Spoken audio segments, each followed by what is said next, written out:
sur le plan de la stratégie et de la tactique politique, il est en train de faire quelque chose d'incroyable. Oui, mais il a l'expérience de 3 présidentielles, Jean-Luc Mélenchon. Il a observé auparavant de près comment fonctionnait François Mitterrand.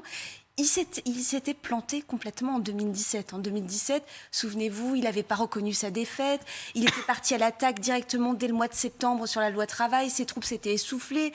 Ensuite, il avait voulu récupérer le mouvement des Gilets jaunes. Ça n'avait pas fonctionné. Ça avait plutôt bénéficié à Marine Le Pen. On apprend de ses erreurs. Donc, il a appris de ses erreurs. Et effectivement, il a compris qu'il y avait une inspiration très forte à gauche pour la présidence, pour l'Union. Que ça ne se ferait pas au moment de la présidentielle. Qu'il y aurait ce vote utile, cette force donc, qui est venue vers lui. Ensuite, il a compris qu'il y avait un coup à jouer sur les législatives, parce qu'il sait ce que c'est, lui, une réélection. Il l'a vu, la réélection de François Mitterrand en 1988. Il sait comment ça se passe. Et donc, il a mis tous les pions. Et puis, il a vu, surtout, qu'Emmanuel Macron ne jouait pas. Parce qu'Emmanuel Macron, au début, a desservi le débat politique, parce qu'effectivement, il restait en fond de cours. On ne sait toujours pas ce qui va se passer sur la réforme des retraites, sur le pouvoir d'achat. Les informations ont été données par Elisabeth Borne. Aujourd'hui, c'est très tardif. Donc, il y a une disparition de la majorité pendant toute une partie de l'élection. Et Jean-Luc Mélenchon a compris que pendant ce temps-là, les jeunes, vous écoutez les jeunes aujourd'hui, beaucoup, c'est « moi je vote la NUP, la NUP, la NUP ». 46% dans un sondage IFOP de la semaine dernière, les 18-24 ans qui veulent voter pour la NUP. Donc, ils jouent le futur. Des jeunes dont les parents sont de droite, souvent. Vous faites référence à ma famille? À nos familles. Ouais. On connaît tous des cadres supérieurs. Mais mes enfants, ils votent Mélenchon. Voilà. Mais parce qu'il a réussi à aspirer aussi l'écologie. Alors après, attention, parce que ce qu'il est en train de faire, par exemple, sur la police, c'est très risqué, souvenez-vous. Justement, j'allais y venir pour replacer un petit peu le contexte. Parce qu'est-ce qu'il a tant appris de ses erreurs? Hier, il le disait, la police tue. Ça fait suite à cette passagère qui a été mortellement touchée suite à un refus d'obtempérer. Il en remet une couche aujourd'hui sur France Inter. Ce n'est pas normal de tuer quelqu'un pour un refus d'obtempérer. Il y a la loi. Pas la peine de mort, il faut arrêter l'escalade, sinon on deviendra les USA, nous ne voulons pas vivre dans un champ de tir. J'ai monté le ton et j'obtiens ce que je veux. Des milliers de gens entendent un responsable politique qui n'accepte pas l'évolution de l'usage de la force de police telle qu'elle est définie par le pouvoir. Est-ce que ces propos-là de Jean-Luc Mélenchon, qui en remet une couche, qui réitère ses propos, est-ce que ça peut lui coûter cher? Comme toujours, je crois qu'il y a 2 Mélenchons.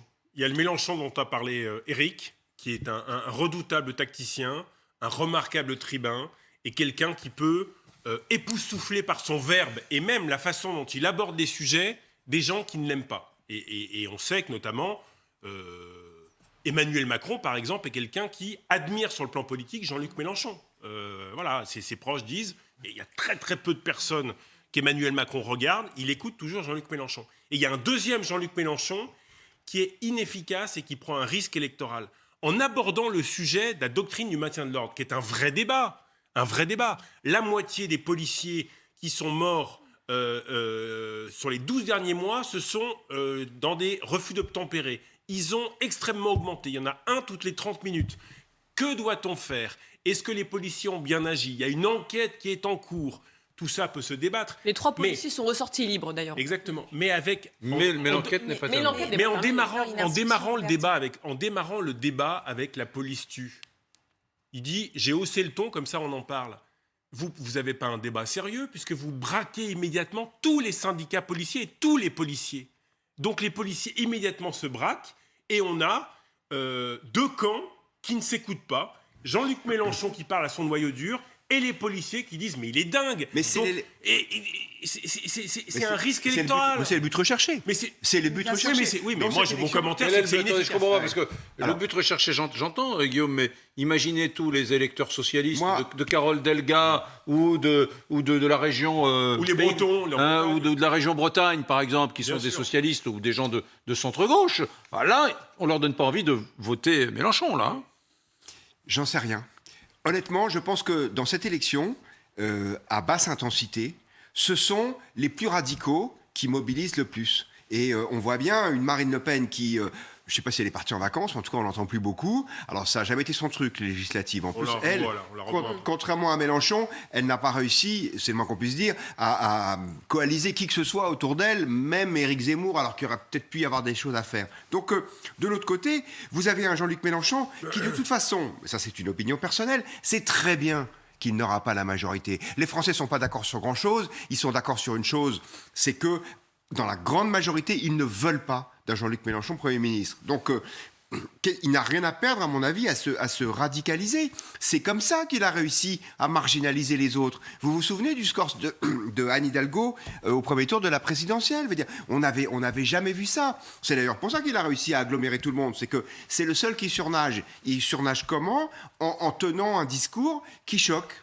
Mais je pense que c'est un petit peu la contrepartie, encore une fois, de la nouvelle donne politique voulue par Emmanuel Macron, c'est que face à ce bloc des raisonnables, à ce cercle de la raison, ne sont audibles que les gens qui sont dans des positions outrancières et parfois dangereuses. Donc vous dites bonne stratégie. Moi je pense bonne stratégie stratégie pour avoir le maximum de voix au premier tour.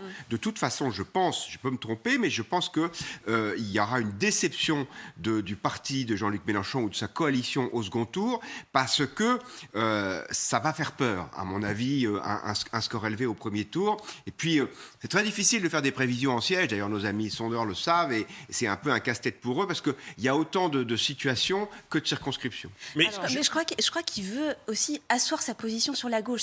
Souvenez-vous, quand il y avait eu cette fameuse manifestation des policiers après la mort tragique de 2 policiers, Fabien Roussel, leader du Parti communiste, était allé à la manifestation. Yannick Jadot, des écolos, était allé à la manifestation. Là, aujourd'hui, qui on entend à gauche pour dire à Jean-Luc Mélenchon qu'il a tort de s'exprimer ainsi? Parce que qu'est-ce qu'il fait, Jean-Luc Mélenchon? Il récupère un fait divers comme le faisait avant la droite ou l'extrême droite. C'est un classique de récupérer un fait divers dont on connaît les circonstances, mais on n'a pas encore les détails. Personne n'est capable de dire, je pense, autour de ce plateau, ce qui s'est vraiment passé à Barbès.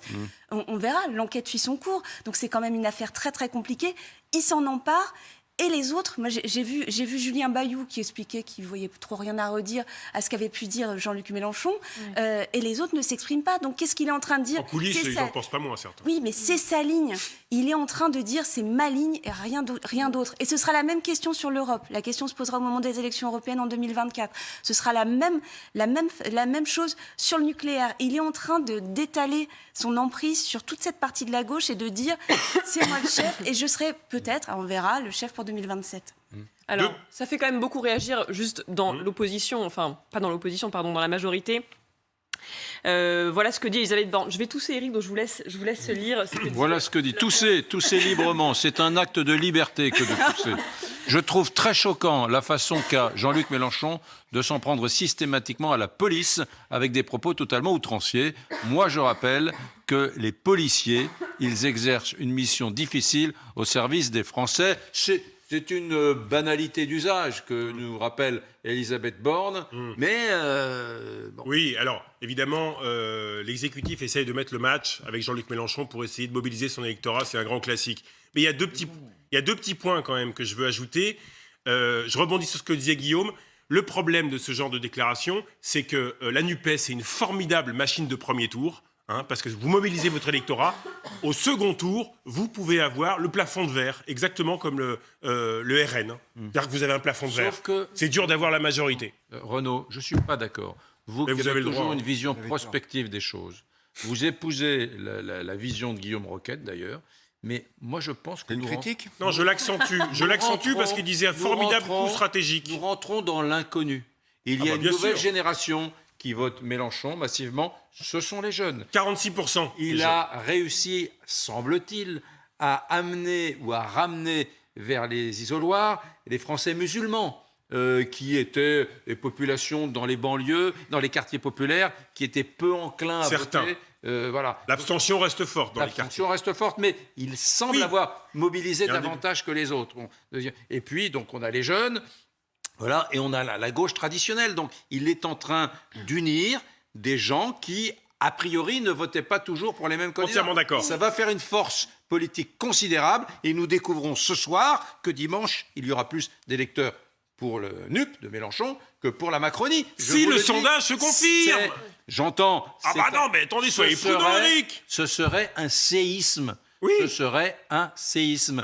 Donc ne prenons pas ça comme quelque chose d'anodin. C'est très significatif du point de vue de la politique. Et un mot, pardon, ce qui est très significatif dans l'histoire de la vie politique française, c'est que pour la première fois depuis, je ne sais même pas, c'est la première fois depuis l'après-guerre que la gauche radicale a englobé ce qu'on appelait la gauche du gouvernement. Oui. La gauche du gouvernement a disparu en France. Et c'est la gauche radicale, la gauche forte, certains des opposants diraient l'extrême gauche, qui a pris le dessus. Et c'est vrai que c'est une formidable révolution idéologique qui arrive à faire Jean-Luc Mélenchon, parce que je suis d'accord, les autres se taisent. Et Ils se taisent. Est-ce que la majorité présidentielle peut changer un peu la donne? Il reste 5 jours. On a entendu Elisabeth Borne, la Première ministre, annoncer un chèque inflation aujourd'hui d'ici la rentrée. Macron s'exprime jeudi. Alors, il y a des, Voilà, il il y a commence des- à se dire il y a un peu le feu au lac. Il Quoi. y a Ouais. des déplacements d'Emmanuel Macron. En même temps, est-ce que ce soir, on parle de l'interview qu'a donnée Emmanuel Macron à la PQR? Est-ce que vous allez faire 2 heures d'émission sur le Conseil national de la refondation? J'ai pas vraiment l'impression. C'est étonnant d'ailleurs pour une interview d'un président de la République réélu.